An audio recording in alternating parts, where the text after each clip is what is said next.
बहुत समय पहले किसी गांव में अंजलि नाम की एक गरीब लड़की रहती थी। एक दिन अंजलि कहीं जा रही थी, तभी अचानक रास्ते के किनारे उसे एक घायल बंदर दिखाई देता है। उस बंदर के सीने में एक बड़ा तीर लगा था। अंजलि फौरन बंदर के सीने से तीर बाहर निकालकर उसके जख्मों पर मिट्टी लगा देती है। उसके बाद अंजलि पास की नदी से पानी लाकर बंदर के मुंह में डालने लगती है। थोड़ी देर के बाद बंदर होश में आ जाता है। मेरी जान बचाने के लिए तुम्हारा बहुत बहुत शुक्रिया दयालु लड़की। लेकिन तुम इस तरह घायल कैसे हो गए? आखिर तुम पर तीर किसने चलाया? मैं एक जादुई बंदर हूँ। यहाँ का राजकुमार बहुत ही लालची है। वह मुझे किसी भी कीमत पर पकड़ना चाहता है। उसी ने मुझ पर तीर चलाया था। बंदर अंजलि से बात कर ही रहा था कि तभी वह राजकुमार आ जाता है। अच्छा, तो ये बंदर यहाँ आ गया। चल बंदर, सीधी तरह महल चल, वरना मैं तुझे रस्सियों से बांधकर घसीटता हुआ ले जाऊंगा। नहीं नहीं, इस बेचारे बंदर ने तुम्हारा क्या बिगाड़ा है? तुम इसे छोड़ दो। तू कौन है लड़की? तेरी हिम्मत कैसे हुई मेरे मामले में दखल देने की?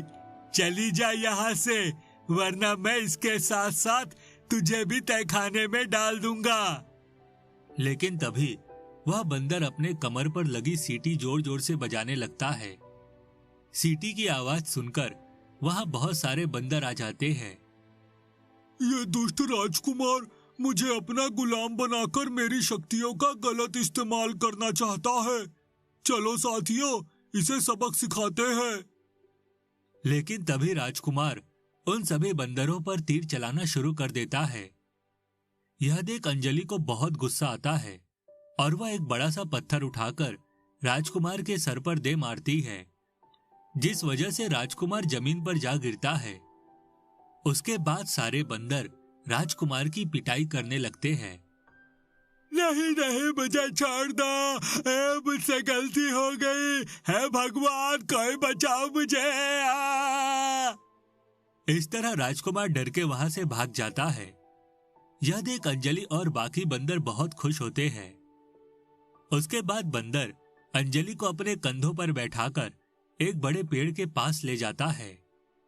उस पेड़ के ऊपर एक बड़ा सा घोंसला बना हुआ था। उसके अंदर एक पुरानी मशीन रखी थी। ये जादुई पक्षी का घोंसला है। वह तरह तरह की जादुई मशीनें बनाता है। तुम इस मशीन को अपने साथ ले जाओ। यह केक देने वाली जादुई मशीन है। इसका बटन दबाते ही इसके अंदर से ढेर सारे केक बाहर निकलेंगे। मेरी तरफ से ये तुम्हारे लिए एक उपहार है। मुझे इतना अच्छा उपहार देने के लिए आपका बहुत बहुत शुक्रिया बंदर जी। उसके बाद अंजलि उस मशीन को लेकर अपने गांव चली जाती है। फिर अंजलि उस मशीन का बटन दबा देती है और अगले ही पल उसके अंदर से ढेर सारे सुंदर खुशबूदार केक बाहर निकलने लगते हैं। यह देख अंजलि की खुशी का ठिकाना नहीं रहता। तभी वहां से गुजर रहे लोग उस जादुई मशीन को देख हैरान हो जाते हैं। सुनो लड़की, ये केक तो बहुत ही स्वादिष्ट लग रहे हैं। मैं तुमसे 2 केक खरीदना चाहता हूँ। उसके बाद वह आदमी पैसे देकर अंजलि से 2 केक खरीद लेता है। तभी वहां मौजूद दूसरे लोग भी अंजलि से केक खरीदने लगते हैं। थोड़ी ही देर में अंजलि बहुत सारे केक बेच देती है और उसे ढेर सारे पैसे मिल जाते हैं। फिर अगले दिन से यह रोज की बात हो जाती है। अंजलि रोज केक बेचकर पैसे कमाने लगती है। लेकिन फिर एक दिन उस बुरे राजकुमार की नजर अंजलि पर पड़ती है। अंजलि के पास जादुई केक की मशीन देख राजकुमार की आंखें फटी की फटी रह जाती है। अरे ये तो वही लड़की है जिसने जंगल में मेरे सिर पर पत्थर से वार किया था। लेकिन इसके पास ये जादुई मशीन कहाँ से आई? उसके बाद राजकुमार अंजलि के पास पहुंचकर उसे धमकाने लगता है। सुन लड़की, अगर तुझे अपनी जान प्यारी है तो ये जादुई मशीन मेरे हवाले कर दे, वरना मैं तुझे जान से मारकर इसे हासिल कर लूंगा। नहीं नहीं, तुम एक लालची और बुरे राजकुमार हो। मैं अपनी जादुई मशीन तुम्हें नहीं दूंगी। तुम यहाँ से चली जाओ।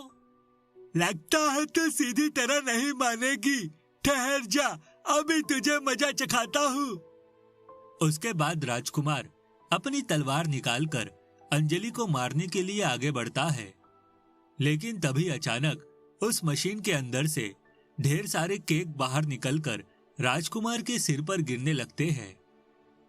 यह देख राजकुमार घबरा जाता है। अरे नहीं, ये क्या हो रहा है? इतने सारे केक एक साथ मेरे ऊपर गिर रहे हैं। हे भगवान, कोई बचाओ मुझे। लगता है ये मशीन बहुत ही खतरनाक है। मुझे अपनी जान बचाकर यहाँ से भाग जाना चाहिए। लेकिन तभी उस मशीन के अंदर से एक बहुत बड़ा विशाल केक बाहर निकल आता है। उसके बाद केक के अंदर से दो बड़े हाथ बाहर निकलकर राजकुमार को पकड़ लेते हैं और उसे हवा में उड़ाकर दूर एक पहाड़ी की चोटी पर ले जाते हैं। राजकुमार अपने आप को छुड़ाने की बहुत कोशिश करता है, लेकिन तभी वह केक राजकुमार को गहरी खाई में फेंक देता है। अरे मर गया रे, कोई बचाओ मुझे। फिर खाई में गिरकर राजकुमार की मौत हो जाती है। इस तरह उस दुष्ट राजकुमार को उसके किए का फल मिल जाता है। उस दिन के बाद से अंजलि के जीवन में कभी कोई परेशानी नहीं आती और वह हंसी खुशी अपनी जिंदगी जीने लगती है। जादुई पायल का कमाल। सीता और गीता दो जुड़वा बहनें थीं। वे अपनी माँ के साथ गांव में रहती थी। उनकी माँ सविता सब्जी बेचकर अपने घर का गुजारा चलाती थी। सविता बहुत मेहनत करती थी, पर सीता और गीता उसके काम में कोई मदद नहीं करती थी। एक दिन सविता सब्जी लेकर घर से निकली, तभी रास्ते में एक गाड़ी से टकरा जाने के कारण उसे गहरी चोट आई। उसे घायल अवस्था में लोगों ने उठाकर पास के सरकारी अस्पताल में भर्ती करा दिया। सीता और गीता को जैसे ही खबर मिली, वह दौड़ी दौड़ी माँ के पास आ गई। माँ को इतनी बुरी तरह घायल देखकर दोनों बहनें रोने लगी। सीता का तो रो रो कर बुरा हाल हो गया। वह सोचने लगी कि माँ अकेले इतना काम करती रही तो हमने उनकी कोई मदद नहीं की। सुनो मेरी प्यारी बच्चियों, तुम रो मत। अब मुझे नहीं लगता मैं जिंदा रहूंगी। अब तुम लोगों को अपना और घर का ध्यान रखना होगा। मैं तुम लोगों को एक बात बताना चाहती हूँ। घर के पूजा घर में दो जादुई पायल रखी हैं। दोनों एक एक पायल ले लेना। वे जादुई पायल है। तुम्हें जब भी कोई अच्छा लड़का मिले, तुम उससे कहना कि वह तुम्हें ये पायल पहना दे। जो भी तुम्हें ये पायल पहना देगा, उसके बाद वह तुम्हारी हर बात मानेगा। यही इस पायल का जादू है। पर याद रखना, कभी भी इसकी शक्ति का गलत इस्तेमाल मत करना। ये कहते कहते सविता दुनिया छोड़ देती है। सीता और गीता बहुत रोती हैं और भारी मन से घर वापस आ जाती हैं। कुछ दिनों बाद सीता गीता से कहती है, गीता, अब हमें अपने वर की खोज में निकलना चाहिए। पर हम दोनों एक साथ नहीं जाएंगी।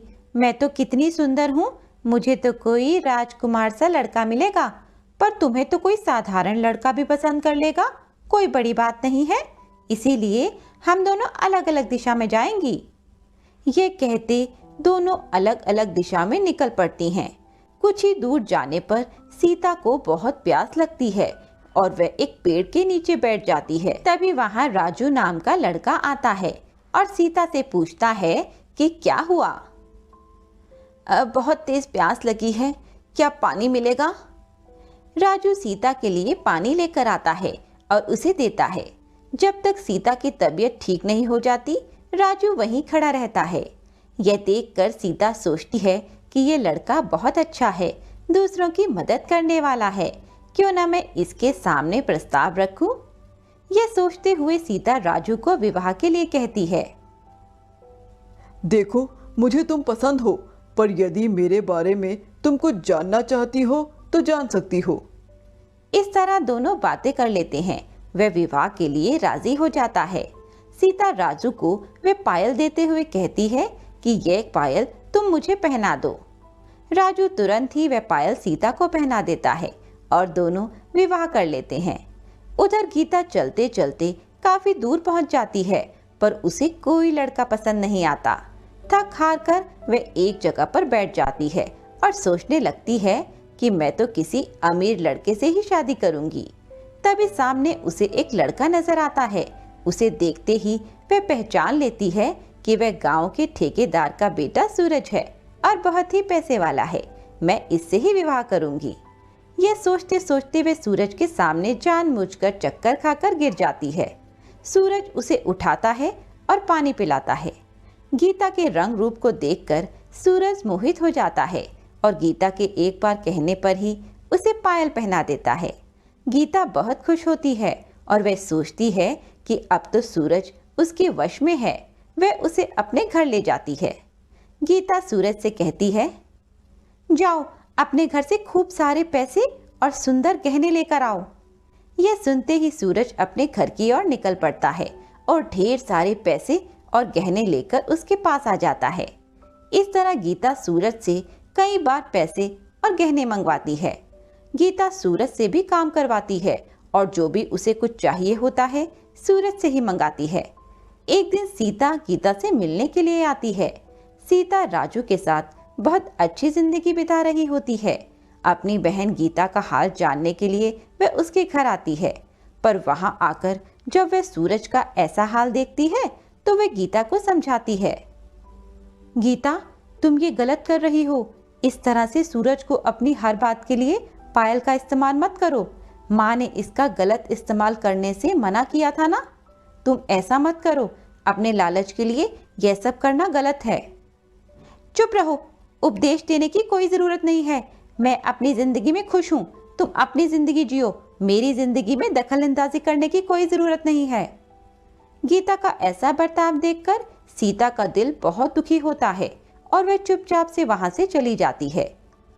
उधर सूरज के घर में उसके माता पिता बहुत परेशान होते हैं कि आए दिन हमारे घर से इतने पैसे और गहने कहाँ गायब हो रहे हैं। आखिरकार उन्हें पता लग ही जाता है कि उनका बेटा ही चोरी कर रहा है। सूरज के पिता सूरज का पीछा करते हुए गीता के घर तक पहुंच जाते हैं। वहां सूरज को पैसे और गहने गीता को देते हुए देखकर उनकी आंखें खुली की खुली रह जाती हैं। गीता को सबक सिखाने के लिए वे पुलिस को लेकर गीता के घर पहुंच जाते हैं और उसके घर की तलाशी करवाते हैं। वहां पर ढेर सा रुपया और गहने मिलते हैं। इन सबूतों के आधार पर गीता और सूरज दोनों को जेल हो जाती है। सूरज के पिता अपने बेटे को तो जेल से छुड़ा लेते हैं, पर गीता जेल में ही पड़ी रहती है। गीता रोते रोते सोचती है कि काश उसने अपनी माँ की बात या सीता की बात मान ली होती तो आज उसे यह दिन न देखना पड़ता। वे रोते रोते जेल में 2 दिन पड़ी रहती है। सीता को जैसे ही इस बात की खबर मिलती है वे राजू के साथ गीता से मिलने आती है और उसकी ये हालत देखकर बहुत दुखी होती है। मुझे माफ कर दो सीता, मैंने तुम्हारी बात नहीं मानी, इसीलिए आज मुझे ये सजा मिल रही है। मुझे बचा ले मेरी बहन। तुम परेशान मत हो, मैं तुम्हें जल्दी यहाँ से रिहा करा लूंगी। सीता और राजू अपना घर गिरवी रखकर जो पैसे मिलते हैं उससे गीता को जेल से निकलवा लेते हैं। यह सब देखकर गीता बहुत शर्मिंदा होती है और सीता से माफी मांगती है।